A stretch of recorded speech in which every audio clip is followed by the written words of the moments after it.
Congratulate Illinois. I mean, we did not play well. Keys to the game, rebounds, keep them out of the lane. We got in tremendous foul trouble. And they played really good basketball. I thought we kind of grinded back into it, got it to 12 when Paul makes that layup, but just really couldn't get over the hill, and they really cracked us on the glass. And they look like the number one team today. So congratulations to Illinois. I want to thank the Big Ten for the tournament here. Indy's been great. Just to be able to play and get this thing off and everybody healthy, was a real task by everybody. So we didn't play well. Illinois deserved to win.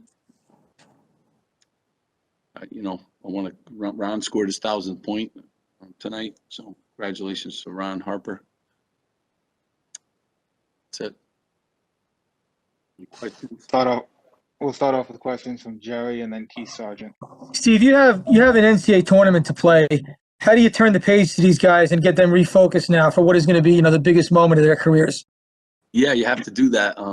We'll quickly turn the page tomorrow. We got to get back to playing the kind of basketball that I know that we can play. We got to defend without fouling. I thought the first half we just never could get really into a flow at all. Just letting guys drive by us and fouling.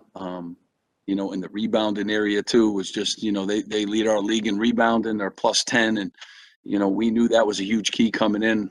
I thought we looked maybe a little tired today, but that's no excuse. We still got to do those things, and we'll have to turn the page quickly. Got another huge challenge ahead of us. Steve, will you stay in Indy? Will you practice in Indy? What's the plan going forward over the next couple of days? Yeah, we're going to stay here. Yeah, and we'll practice here. We'll go over to Steve Politi. Hey, Steve, you mentioned wanting this team to get back to playing the basketball that it can play. Why do you think there have been so many ups and downs? One night you look like you can beat anybody. Other nights it's just been a different story. Yeah, I mean, it's it all goes back to when we rebound the basketball too. And I knew today would be a huge task because they're so big and they do a great job of rebounding the ball. I think we're 12-1 when we out rebound our opponents. I thought actually offensively when we got shots up today, we shot 46% for the game. But we started the game off poorly, a lot of turnovers, but we kind of clawed back into it 17-13. And then we could just never really break through. They made some timely rebounds and some putbacks. They made some threes. We get a little frustrated too. And, at times we show that kind of frustration, and that's something that, doesn't help us kind of plow through those kind of tough games. Go to Brian Fonseca and then Aaron Brightman. Steve, I want to ask you about a couple plays, the Paul Mulcahy technical and the Caleb McConnell flagrant. I guess, what did you see on those, and what was the official's explanation to you on them? Yeah, I mean, I didn't see anything on those. I guess he said something after he made the layup. I don't know what he said. And Caleb's, I have no idea. I'm gonna have to watch the tape. I have no idea. Coach, obviously there's a lot of emotions that will come with what's next in your next game, but does having a game like this, going into it, playing an opponent at this caliber, help you in terms of kind of cut through those emotions and refocus them at the task at hand?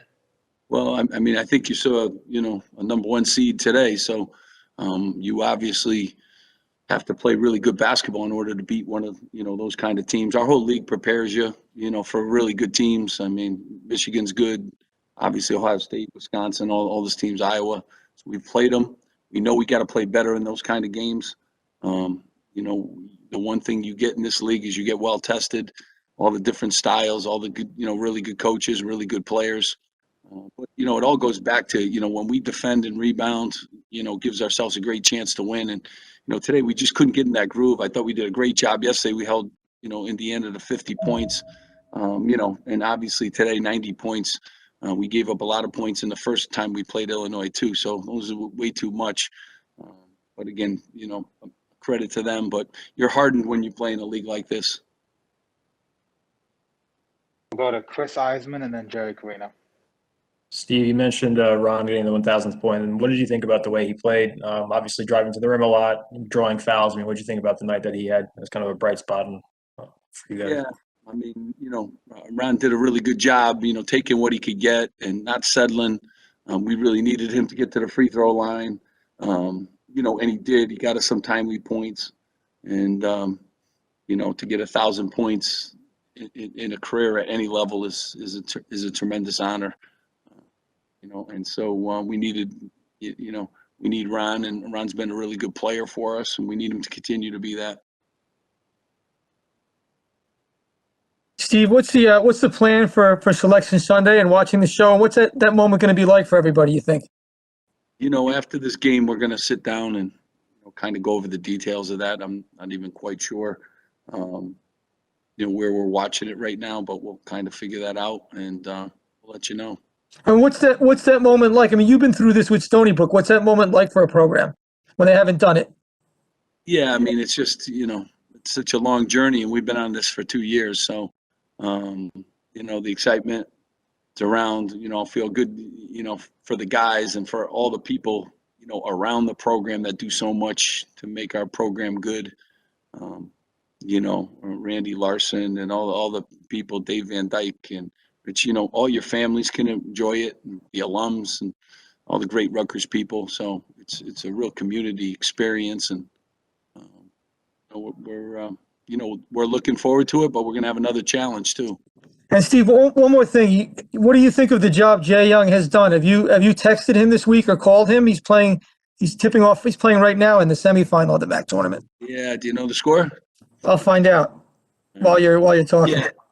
Jay and I talk, he's done a great job as I would expect, putting them in a position that maybe they can get to the tournament, and in this, second year is really, tip of the hat.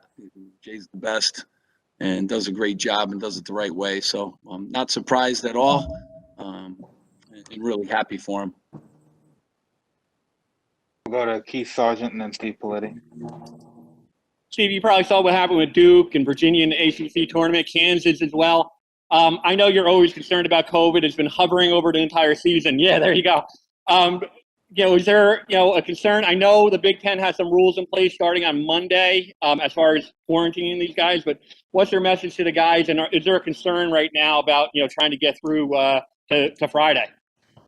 I mean, there's always a concern. Every day I'm nervous, and you see what's going on across the country, and we remind our guys we're really diligent about, how we attack it and talk about it and try to educate them and that kind of thing. So we got to remain, vigilant, all the way through, and try to keep all these guys as healthy as possible. It's 24-22 St. Peter's at halftime. Okay. Thanks for the update. Hey, Steve, I know you're not a bracketologist here, but do you have a sense for what you're expecting to see on Selection Sunday, seating-wise, and what you're hoping to see? I really don't. I haven't spent a lot of time, with that. I'm just going to be excited that we have an opportunity to continue playing. I like this team a lot, and, want to put our uniforms up. So, and I do think we can do some exciting things. We'll go over to Chris Eisman. No, I'm good, Jordan. Thanks. Sorry. I will give one to Dylan McCoy. Coach, obviously not the result you want, but one thing I definitely noticed during the game was Jacob Young. He's always smiling. He's always, really loving the game. Can you talk about what a guy like that does for your roster, even when you're down? A guy that's really always in the game, even no matter what the score is. Yeah, I mean, Jacob's high energy. He really is, and playing yesterday and then bouncing back today, he looks like he could play another game, tonight. I mean, so he brings that kind of energy. He's real competitive. I love when he's playing, and his personality, when he's not, worrying about the referees, or he's just kind of playing is when he's at his best.